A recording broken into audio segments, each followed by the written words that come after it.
The heavy metal doors of the Crimson Nexus groaned as they swung open. A figure stepped through the smoke and dim red light that spilled out onto the street. Captain Lee Jiho paused for a moment in the doorway, his eyes adjusting to the darkness inside the tavern. The smell hit him first. It was a mixture of alien sweat, spilled alcohol, and something else he could not name. Blood, maybe. Or fear. Both seemed likely in a place like this. Jiho took his first step inside. His boots made a soft thud against the metal floor. The sound seemed louder than it should have been. That was when he realized something was wrong. The tavern had gone quiet, not completely quiet. He could still hear the hum of the air recyclers and the distant throb of music from somewhere deeper in the building. But the voices had stopped. The laughter had died. Even the clink of glasses against tables had ceased. Jiho kept walking. His face showed nothing. No surprise, no fear, no concern. He had learned long ago that showing emotion in places like this was the fastest way to end up dead. The Crimson Nexus was the most dangerous tavern on Vex Prime. Everyone in this part of the galaxy knew about it. It was where the killers came to drink, where bounty hunters made their deals, where mercenaries planned their next jobs. The unwritten rule was simple. This was neutral ground. You could drink here safely as long as you followed the rules. But the moment you stepped outside, all bets were off. Jiho had been to many places like this, but even he had to admit the Crimson Nexus was special. The clientele was more dangerous, the drinks were stronger. The silence when a stranger walked in was more complete. He could feel eyes on him. Dozens of them, maybe hundreds. The tavern was packed tonight, and every single being in the place was looking at him. To his left sat a group of Keth warriors. They were tall, thin creatures with gray skin and claws that could cut through steel. Their yellow eyes tracked his movement like predators watching prey. One of them had been raising a glass to his mouth when Jiho entered. The glass was still frozen halfway to his lips. At a corner table, 3 Gorvak berserkers hunched over their drinks. Each one was nearly 3 meters tall and covered in thick muscle and old scars. They were known throughout the galaxy as unstoppable killing machines. Right now they sat as still as statues, their small black eyes fixed on the human, who had just walked into their territory. Near the bar, a group of beings Jiho did not recognize whispered among themselves. They had blue skin and too many arms, and they kept making gestures he assumed were threatening in their culture. But even they had stopped their conversation to stare, and in the shadows along the walls, he could make out the shapes of creatures he preferred not to think about. The void touched were assassins who sold their services to anyone with enough credits. They rarely showed themselves in public, but the Crimson Nexus was one of the few places they felt safe. Even they had gone silent. Jiho continued his walk toward the bar. Each step seemed to echo in the unnatural quiet. He kept his hands at his sides, visible and empty. He made no sudden movements. He looked straight ahead. The bartender was a Zentari named Grix. Jiho had heard about him before coming here. Grix had 4 arms and green skin that changed color based on his mood. Right now, his skin was cycling through several different shades, none of them good. His 4 hands were all moving at once, polishing glasses with nervous energy. Jiho reached the bar and took a seat on one of the tall stools. The metal was cold against his legs, even through his pants. He placed his hands flat on the bar surface and waited. Grix stared at him for a long moment. 2 of his hands continued polishing the same glass over and over. The other 2 drummed against the bar top. "What do you want?" Grix finally asked. His voice was higher than most humans would expect from such a large being. "Water," Jiho said, simply. This seemed to surprise the bartender. "Water? Clean water. Cold if you have it." Grix blinked all 4 of his eyes in sequence. "Just water? Just water." The bartender looked around the tavern, as if seeking advice from the other patrons. But everyone was still staring at the human. No one offered any suggestions. Grix reached under the bar and pulled out a clean glass. He filled it from a tap that Jiho hoped was connected to a good filter system. The water looked clear enough. "That will be 2 credits, Grix said, setting the glass down carefully. Jiho reached into his pocket and pulled out a small device. He touched it to the payment pad on the bar. The device beeped once, confirming the transaction. "Thank you," Jiho said. He picked up the glass and took a small sip. The water was cold and clean, better than he had expected. He took another sip and set the glass down. The silence in the tavern was becoming uncomfortable. Jiho could feel the weight of all those stares. He knew that everyone was trying to figure out what kind of threat he represented. In a place like this, that was natural. Survival depended on being able to read danger. The problem was that humans were hard for most aliens to read. Their body language was different. Their scent was unfamiliar. Their behavior patterns did not match anything in most aliens' experience. Jiho understood this. He had spent years learning about different species and how they thought. It was part of his job. But he also knew that most of the beings in this tavern had probably never spent much time around humans. They were trying to categorize him using systems that did not apply to his species. Behind him, he heard someone shift in their seat. Then another. The Keth warriors were moving, trying to get a better look at him. The Gorvak berserkers were leaning forward, their massive hands tightening around their drinks. Jiho took another sip of water and waited. He had learned long ago that patience was often more powerful than action. In situations like this, it was usually better to let the other side make the first move. The bartender cleared his throat with all 4 of his voice boxes at once. "Are you waiting for someone?" Jiho looked up at him. "No." "Meeting someone here?" "No." "Just passing through?" Jiho considered the question. "Something like that." Grix nodded, though he still looked nervous. His skin was now a pale green color that Jiho thought might indicate confusion or concern. The silence stretched on. Jiho finished half his water and set the glass down again. He looked around the tavern for the first time since entering. It was exactly what he had expected. Dark corners full of dangerous beings, tables scarred by knife fights and acid burns, weapons everywhere despite the supposed rules about neutral ground. The kind of place where violence was always just one wrong word away. But something else caught his attention. In the far corner, barely visible in the shadows, sat a human woman. She was watching him, but not with the same intensity as the aliens. Her expression was knowing, almost amused. Jiho allowed himself a small smile and took another sip of his water. The night was about to get much more interesting. The whispers started slowly. Like ripples in still water, they spread from table to table across the tavern floor. "Is that him?" a Keth warrior hissed to his companion. His yellow eyes never left Jiho's back. "Cannot be," the other replied. But his voice carried doubt. At the corner table, the largest Gorvak berserker leaned toward his brothers. His voice was a low rumble that carried despite his attempt at secrecy. "The human from Kepler Station?" "The stories say he was bigger," one of his companions muttered. "Stories always lie about size," the first Gorvak said, "but they do not lie about what he did there." Jiho continued drinking his water, but his ears caught every word. Humans had better hearing than most aliens realized. It was one of many advantages his species possessed that others overlooked. Behind him, a group of blue-skinned traders were having their own discussion. They spoke in their native tongue, but Jiho had learned enough of their language during his years in space to understand the basics. 3 days, one was saying, held the station for 3 days against a full Thrakari assault fleet. "Impossible," another replied. "No single being could do such a thing."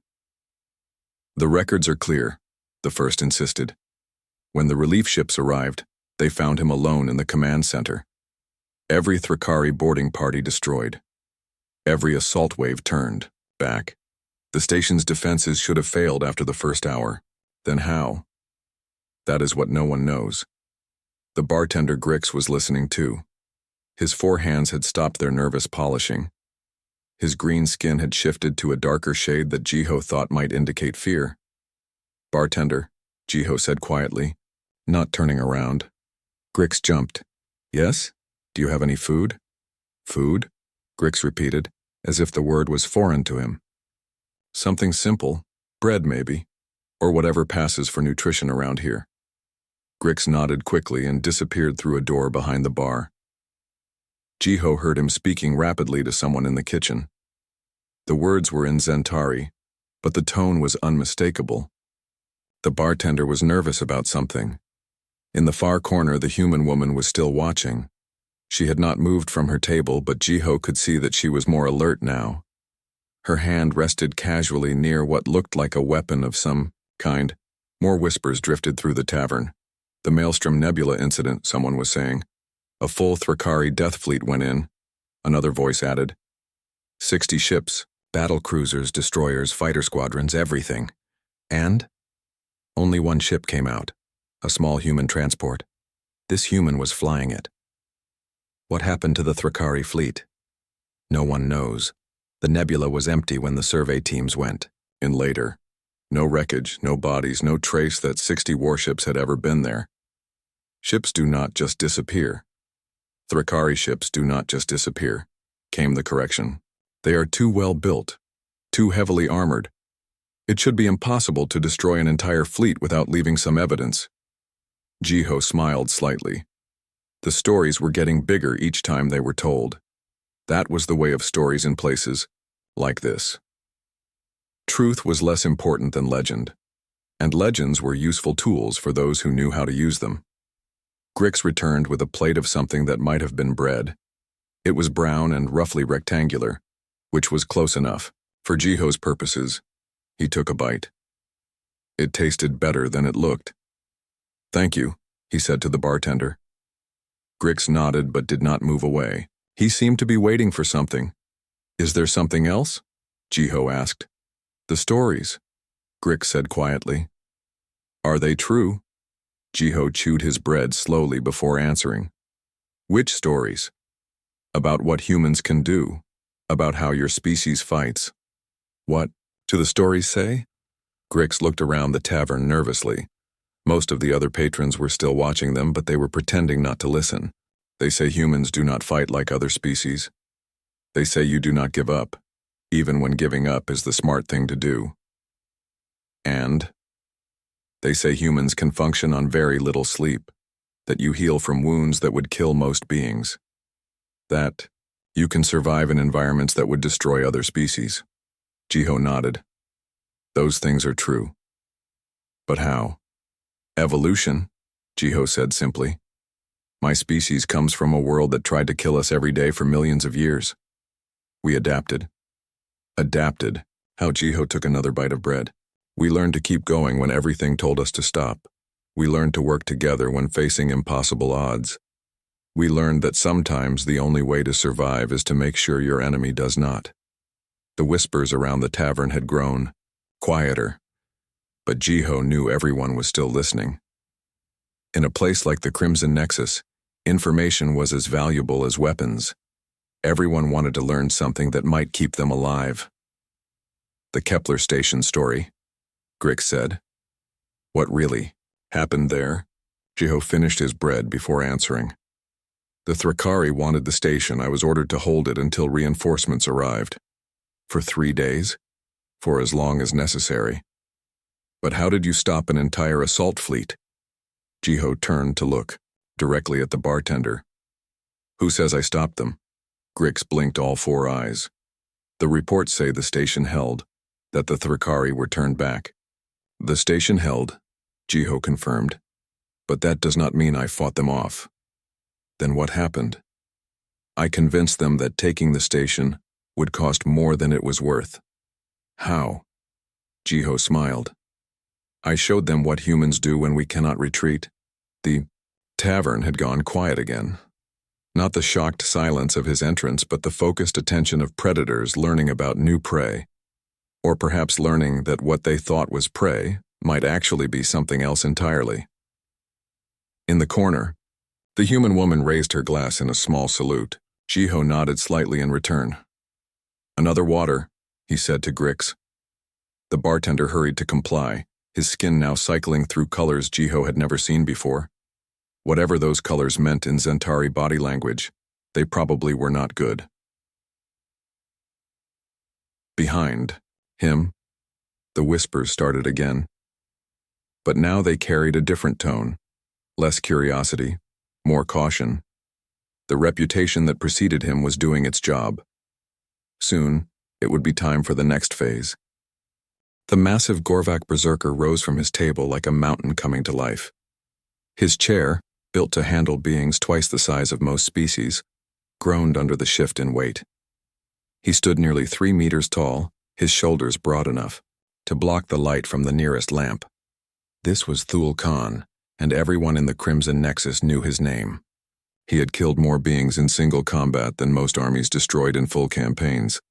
His warhammer, strapped to his back, had crushed the skulls of champions from a dozen different worlds. Thul Khan took a step toward the bar. The metal floor shook slightly under his weight. Conversations that had resumed after the initial shock of Jiho's entrance died once again. Human, Thul Khan rumbled.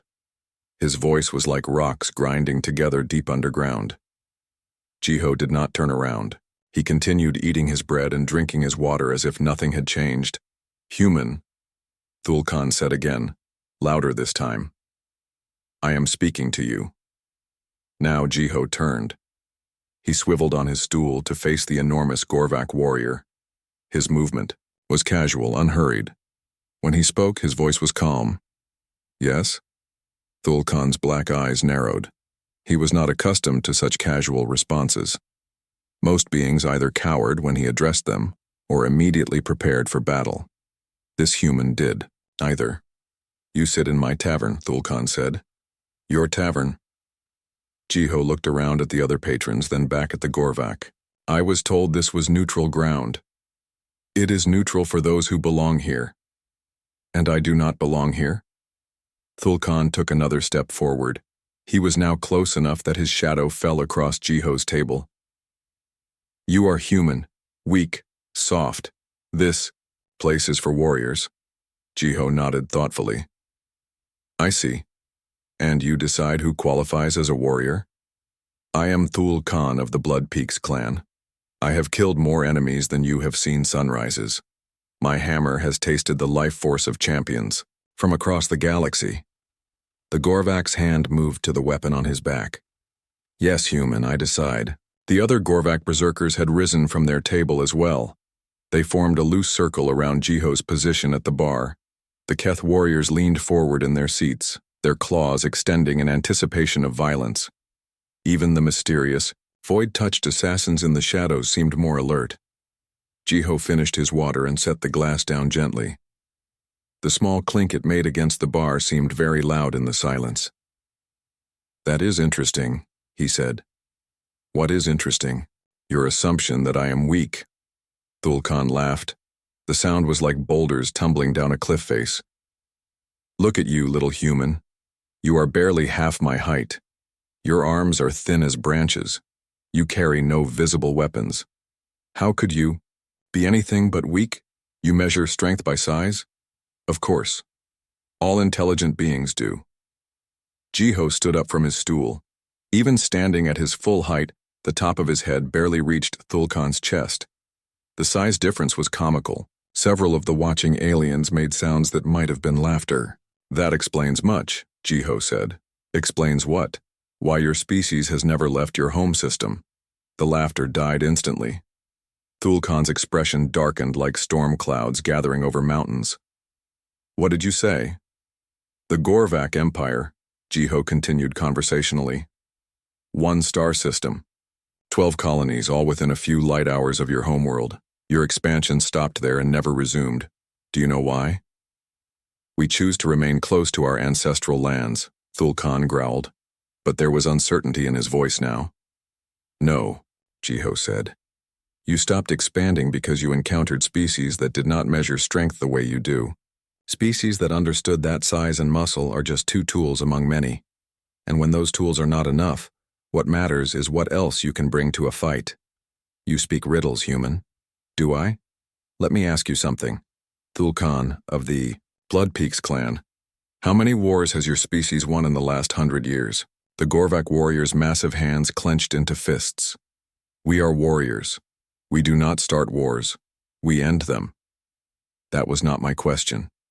How many have you won? Thul Khan did not answer immediately. Around the tavern, other aliens were listening, with new attention. The question had touched on something they all understood: the mathematics of survival in a hostile galaxy. "We have held our territory," Thulkan said finally. "Held it, not expanded it, not conquered new worlds. Just held. What you already had," Jiho nodded. "And do you know what my species has done in the same time period?" "I care nothing for human achievements. We have expanded our territory by 400%. We have colonized worlds that other species declared uninhabitable. We have formed alliances with races that were previously enemies. We have turned systems that barely supported life into thriving centers of commerce and culture." Jiho paused. "And we have done it not because we are the biggest or the strongest, but because we understand something you do not." "What?" "That survival is not about individual strength. It is about adapting to challenges that individual strength cannot overcome." Thulkan reached for his warhammer. The massive weapon slid from its harness with a metallic ring that echoed through the tavern. He held it in both hands, and even for someone of his size, the hammer looked heavy. "Enough words," he rumbled. "If you will not leave willingly, I will remove you myself."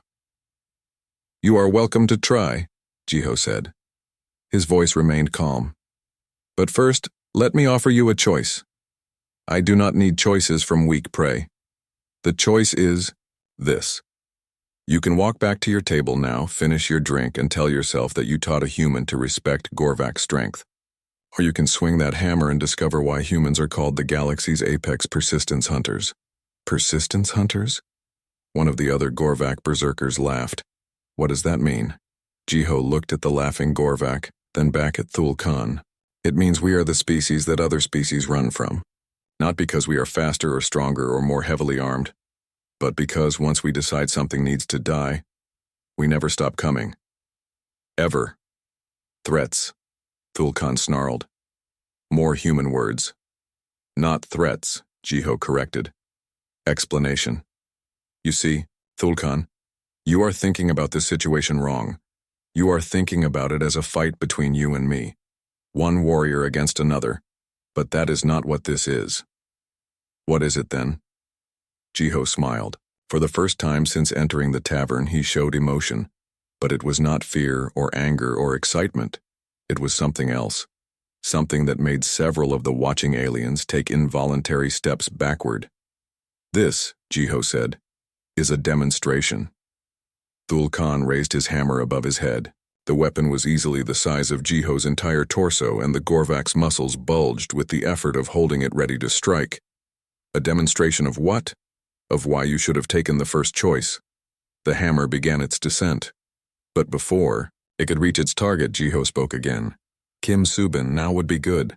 The human woman in the corner stood up. The hammer stopped in mid-swing. Thulkan had heard Jiho speak a name, and something in the human's voice made him pause. It was not fear or desperation. It was the tone of someone giving a simple instruction, like asking for another drink or commenting on the weather. The human woman from the corner was now standing. She was smaller than Jiho, with short black hair and wearing a simple gray jumpsuit. She looked like a technician, or maybe a ship's engineer, not someone who belonged in a place like the Crimson Nexus. "Subin," Jiho said, still not moving from his position near the bar. "Would you show them the scar?" The woman nodded. She walked slowly across the tavern floor, her footsteps echoing in the silence. Every eye in the place followed her movement. When she reached the bar, she stood next to Jiho. Then she rolled up her left sleeve. Her arm was covered in scar tissue, not the clean lines of surgical scars or even the jagged marks left by weapons. These were different. They looked like burns, but burns that had somehow been twisted into spiral patterns that ran from her wrist to her shoulder. "Mantari venom," Jiho said conversationally. "From a Mantari assault trooper's stinger. Subin took a direct hit during the defense of Colony 7. Several aliens in the tavern hissed or made other sounds of recognition. Mantari venom was legendary. It did not just kill. It destroyed the nervous system slowly, causing incredible pain while dissolving the victim's body from the inside out. There was no known antidote. No one survived a direct hit from a Mantari stinger. Impossible, one of the Keth warriors said. Nothing survives Mantari venom. Humans do, Subin said quietly. Her voice was steady, matter of fact. It took 6 weeks in a medical bay. I had to relearn how to use my left arm, but I lived. How? Grix the bartender asked. His skin had gone completely white, a color Jiho had never seen from a Zentari before. We adapt, Subin said. She rolled her sleeve back down. Human immune systems are different from most species. When something tries to kill us, our bodies learn from it. If we survive the first exposure, we become resistant to future attacks.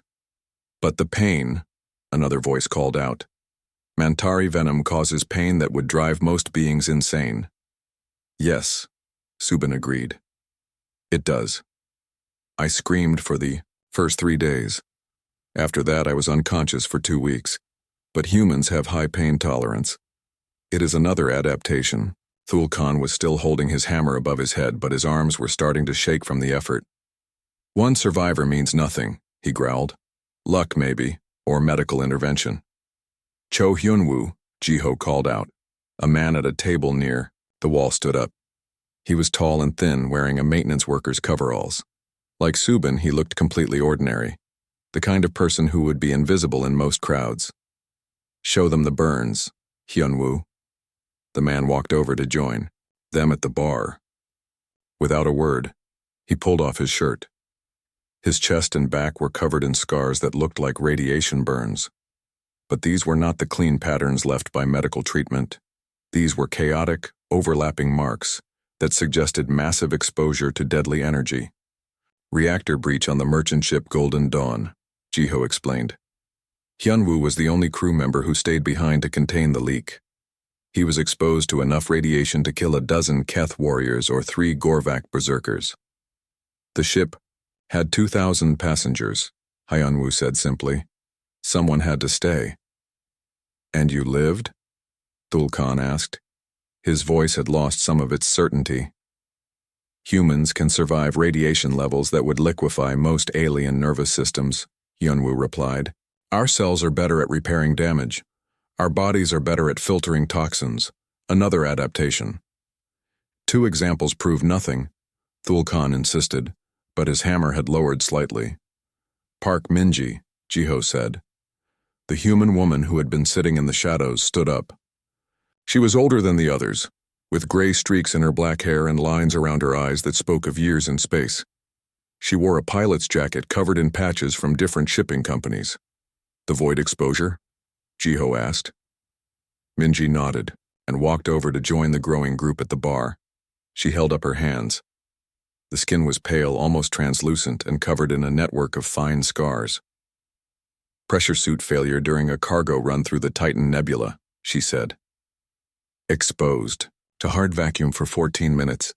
The tavern erupted in whispers. 14 minutes in hard vacuum was impossible to survive. Most species died within seconds.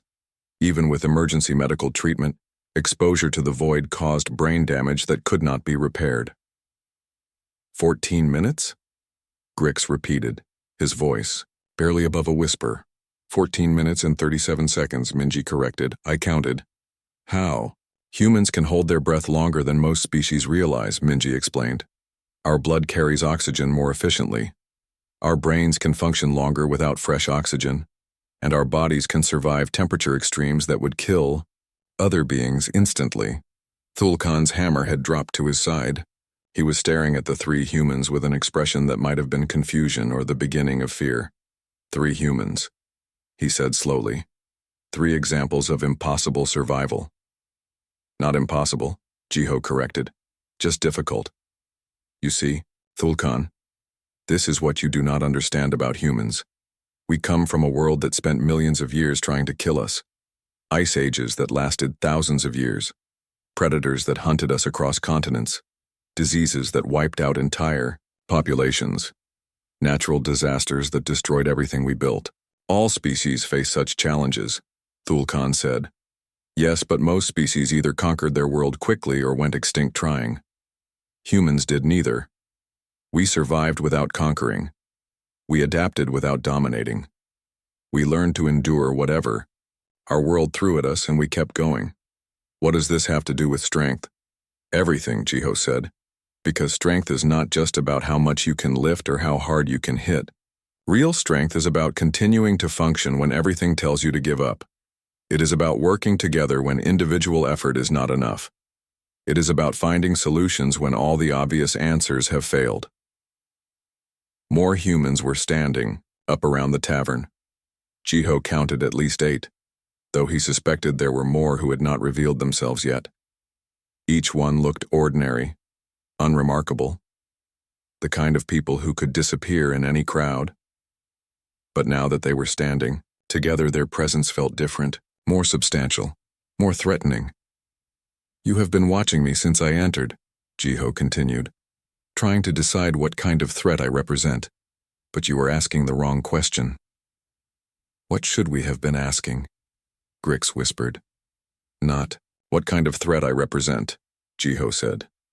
What kind of trap you had walked into. Thulkan looked around the tavern with new eyes. The humans were positioned strategically throughout the room. They had been there all along, invisible in plain sight, while everyone focused on the obvious target at the bar. How long? He asked. How long what? How long have you been here? Planning this. Jiho smiled. We have been studying the Crimson Nexus for 6 weeks, learning the patterns, identifying the regular customers, understanding the social dynamics. Every human in this room has been here multiple times, watching, learning, preparing. Preparing for what? For this conversation, Jiho said, because eventually, someone like you would test us. Someone who measures strength by size and thinks individual combat determines everything. And when that happened, we wanted to be ready, to teach a different lesson. Thulkan slowly lowered his hammer to the floor. The massive weapon hit the metal with a dull clang that seemed to echo forever in the shocked silence. The silence stretched for long seconds as the implications of Jiho's words sank in throughout the tavern. The assembled aliens were beginning to understand that they had not witnessed a confrontation between individuals. They had observed the execution of a carefully planned operation. 6 weeks, Thulkan repeated slowly. You have been planning this for 6 weeks? Not this specifically, Jiho corrected. We have been preparing for any situation that might arise. The confrontation with you was just one possibility we considered. How many possibilities? 47 different scenarios based on our analysis of the regular customers and their behavioral patterns. One of the Keth warriors leaned forward in his seat. You studied us? We studied everyone, Subin answered. She had remained standing, near the bar, her scarred arm now hidden again beneath her sleeve. Your drinking habits, your preferred seating arrangements, your relationships with other species, your likely responses to various types of provocation. That is, the Keth warrior paused, searching for words, disturbing. It is practical, Hyunwoo said. Humans do not enter dangerous situations without preparation. We gather information, we identify risks, we develop contingency plans. Grix the bartender was cycling through colors so rapidly that his skin looked like a flickering light display. The humans who have been coming here, the cargo hauler who always sits in the back corner, the maintenance worker who orders the same drink every time, the pilot who never talks to anyone, they were all part of this? We prefer the term reconnaissance, Minji said. Each of us has been establishing a presence here, becoming part of the background, learning the environment. Invisible in plain sight, Jiho added. It is a human specialty. We are very good at being overlooked when we want to be. One of the Gorvak berserkers, not Thulkan but one of his companions, spoke up. His voice was uncertain. But why? What is the purpose of such elaborate preparation? To avoid exactly what almost happened here, Jiho explained. Violence is inefficient. It damages valuable resources, creates unnecessary enemies, and often fails to solve the underlying problem. Then what does solve the problem? Understanding, Jiho said. When you understand your environment completely, when you know all the factors in play, you can usually find solutions that do not require fighting. But you were willing to fight, Thulkan pointed out. You did not back down when I challenged. No, I did not back down. But I also did not fight you. Instead, I showed you something more important than individual combat prowess. Which was that humans do not work alone unless we have no choice. And when we do work together, we prepare for every possibility we can imagine. Around the tavern, the other patrons were having quiet conversations. The initial shock was wearing off, replaced by a more thoughtful consideration of what they had witnessed. The reputation that precedes you, Grix said suddenly. The stories about Kepler Station and the Maelstrom Nebula. Were those also group efforts? All human achievements are group efforts, Jiho replied. The individual hero is a myth that other species seem to believe about us. In reality, every human success story involves multiple people working together, often in ways that are not visible to outside observers. But the report said you were alone at Kepler Station. I was the only human physically present at the station when the Thrakari arrived, Jiho confirmed. But I was not working alone. I had support from human analysts who had studied Thrakari tactics for months. I had access to human-designed defensive systems that had been specifically configured to counter Thrakari attack patterns. I had backup from human ships that were positioned to respond if my initial strategy failed. What was your initial strategy? Jiho smiled. I convinced the Thrakari that destroying the station would trigger a cascade failure in the local star system. They believed that attacking me would kill billions of innocent people on nearby worlds. And would it have? No. But the Thrakari did not know that. They withdrew rather than risk committing genocide. You lied to them? I gave them incomplete information and allowed them to draw their own conclusions. They made the choice to withdraw based on their own moral calculations. Thulkan was shaking his massive head slowly. This is not how warriors think. No, Jiho agreed. It is not. Warriors think in terms of individual strength, personal honor, and direct confrontation. Humans think in terms of collective intelligence, strategic advantage, and achieving objectives with minimal cost. It sounds like cowardice. Does it? Let me ask you something, Thulkan. How many of your warriors died the last time your species went to war? The Gorvak's expression darkened. War requires sacrifice. How many? Thousands, Thulkan admitted reluctantly. And how many humans died in our last major conflict? I do not know human casualty figures. 12, Jiho said. 12 humans died and we defeated an enemy force that outnumbered us 50-1. Impossible. Not impossible. We simply approached the problem differently. Instead of meeting their strength with our strength, we identified their weaknesses and exploited them.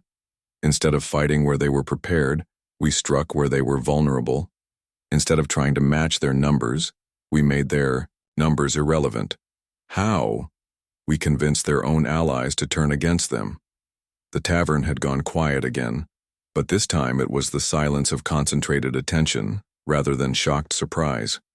Everyone was listening to a masterclass in strategic thinking from a species they had previously underestimated. You turned their allies? We provided those allies with information about how they were being manipulated. We showed them evidence of betrayals that were being planned against them. We offered them better terms than they were receiving from their current partners. Information warfare, one of the Keth warriors said. Not honorable combat. Honor is a luxury, Minji said. Survival is a necessity. When you are outnumbered 50-1, honor will get you killed quickly. Intelligence and preparation will get you home alive. But what about individual strength? Thulkan asked. What about personal courage? What about the glory of single combat? What about them? Jiho replied. Those things have their place, but they are tools, not goals. The goal is to protect what you value. If you can do that through individual combat, excellent. If you can do it through strategic thinking, that works too. If you can do it by convincing your enemies to give up without fighting, that is best of all. It seems, Grix said slowly, that humans think very differently than most species. We think like prey animals that became predators, Hyunwoo said. We remember what it was like to be hunted. We understand that the biggest and strongest predator is not always the one that survives. Sometimes the survivor is the one who is smartest, or most adaptable, or best at working with others. And that, Jiho added, is why human space keeps expanding while other species struggle to hold what they have. We do not just try to be stronger than our enemies. We try to be smarter, more flexible, and more unified. Thul Khan looked around, at the humans positioned throughout the tavern, then back at Jiho. What happens now? Now you finish your drink, Jiho said, and tomorrow when someone asks you about the human you met at the Crimson Nexus, you tell them what you learned, which is that humans are not the weak prey species that most aliens believe us to be. We are something much more dangerous. We are a species that has learned to turn disadvantages into advantages and apparent weaknesses into strengths. And if they do not believe me, Jiho shrugged, then they will learn the same lesson you did. Eventually. Thul Khan bent down and picked up his warhammer. For a moment, the tension in the tavern spiked again. Several patrons shifted in their seats, preparing for violence. But instead of raising the weapon, Thul Khan simply slipped it back into the harness on his back. The massive Gorvak looked at Jiho for a long moment, then slowly nodded. I understand, he said. Do you? You have shown me that strength comes in many forms, and that the most dangerous enemies are often the ones who do not look dangerous at first. That is part of it, Jiho agreed, but not the most important part.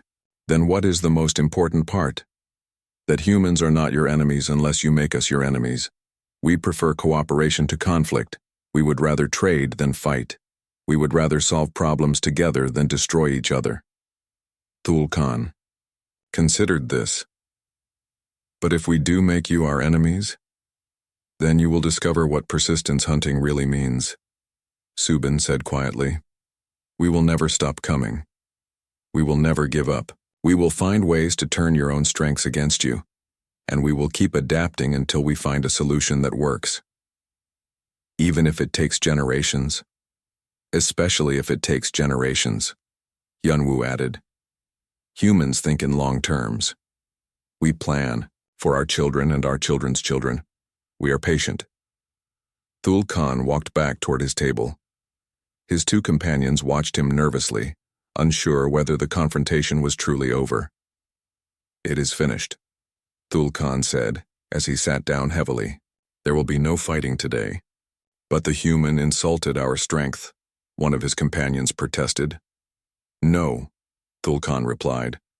The human taught us about a different kind of strength, one we did not understand before. Around the tavern, conversations were slowly resuming, but the atmosphere had changed permanently. The casual aggression that normally filled the Crimson Nexus had been replaced by something else. Wariness, perhaps. Or respect. Jiho returned to his position at the bar. The other humans began to disperse, returning to their previous tables or simply melting back into the shadows. Within minutes they had become invisible again, just ordinary patrons in an ordinary tavern. But everyone now knew they were there. Another water? Grix asked. His skin had settled into a neutral blue-green color that suggested he was calming down. Please, Jiho said. As the bartender filled a fresh glass, he spoke quietly. The things your people showed us tonight, the scars, the survival stories. Are there many humans with such experiences? Most of us, Jiho replied. Humans who live and work in space face dangers constantly. Equipment failures, hostile environments, encounters with aggressive species. We adapt, or we die. And you all support each other? We try to. It is part of our nature. Humans who work alone usually do not survive long enough to pass on their genes. Grix set the water down carefully. This changes things. How so? The Crimson Nexus has always been a place where individual strength determined social status. The strongest beings claimed the best tables, got served first, received the most respect. But if humans work differently, you are worried about how that will affect your business? I am worried about how it will affect everything, Grix admitted. If humans are as widespread as the stories suggest, and if they all think the way you do, then the entire balance of power in this part of the galaxy might be shifting. Jiho nodded. It might be, but that is not necessarily a bad thing. For you, perhaps. But what about species like mine? The Zentari have always survived by staying neutral, by serving all sides equally. If humans become the dominant power, we will still need bartenders, Jiho said with a slight smile, and cargo haulers, and mechanics, and all the other services that keep civilization running. Humans do not conquer for the sake of conquering. We expand because we need resources and living space, but we prefer to trade for what we need rather than take it by force. And if other species refuse to trade, then we find alternative solutions. But we always try diplomacy first. At a nearby table, two Keth warriors were having their own quiet conversation. Did you hear what the humans said about persistence hunting? One was asking. Yes, it sounds terrifying. The stories make more sense now. The way humans fight, the way they never seem to give up, even when they should. Do you think there are more of them out there? More than we realized? I think we have been making a mistake about humans for a very long time. Similar conversations were taking place throughout the tavern. The revelation that humans were not the weak, isolated individuals they appeared to be was forcing everyone to reconsider their assumptions.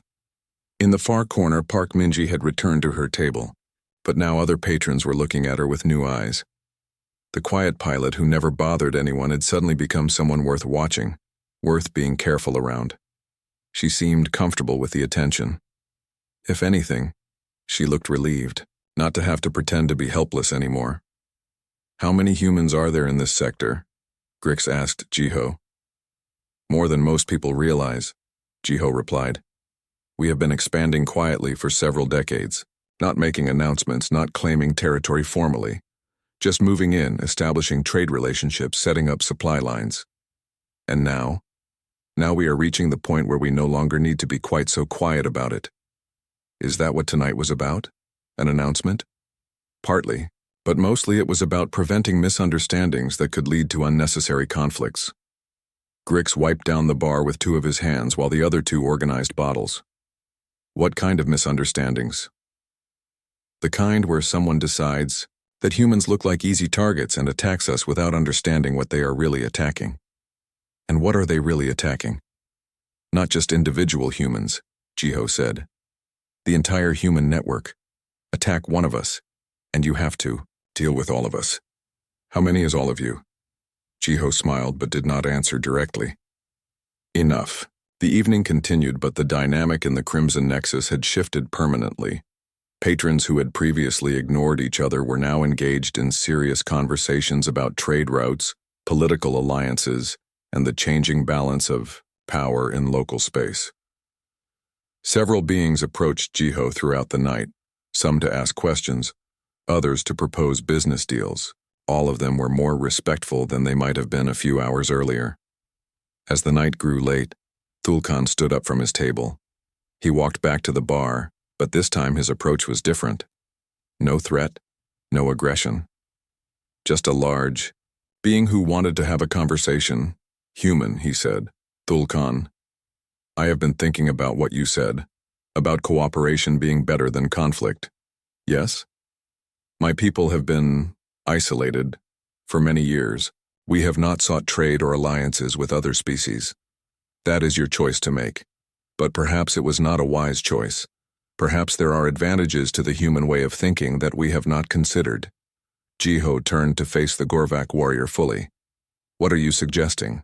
I am suggesting that the Gorvak Empire might be interested in learning more about human methods, not to become human, but to understand how cooperation might benefit both our species. That could be arranged, Jiho said carefully. But it would require your people to accept that humans are equals, not prey or servants. After tonight, I do not think anyone here would make the mistake of thinking humans are prey. And your government? Your military leaders? Will they accept that as well? Thul Khan was quiet for a long moment. That will take time and patience, but humans are good at patience, yes? We can be when the cause is worthwhile. Then perhaps we have something to discuss. As the evening wound down, Jiho finished his water and prepared to leave. The Crimson Nexus was still the same dangerous tavern it had always been, filled with killers and predators from across the galaxy. But now it was also something else. A place where those killers and predators had learned that the most dangerous species was not always the one that looked the most threatening. Jiho stood up from his stool and nodded to Grix. "Thank you for the water and the conversation." "Thank you for the education," Grix replied. "It has been enlightening." As Jiho walked toward the door, conversations quieted again. But this time it was not the hostile silence of his arrival. It was the respectful quiet of beings who had learned something important. He paused at the door and looked back at the tavern one final time. In the shadows and corners, he could see the other humans preparing to leave as well. Not all at once, not obviously, but in the careful, coordinated way that had become second nature to their species. Tomorrow, the Crimson Nexus would still be a dangerous place, but it would also be a place where 3 new rules had been established. No weapons at the bar, no killing on neutral ground, and never, ever underestimate a human who enters alone, because they are never truly alone. The door closed behind Jiho with the same metallic groan it had made when he entered. But now that sound carried a different meaning to everyone who heard it. It was not the sound of a door closing. It was the sound of a new era beginning.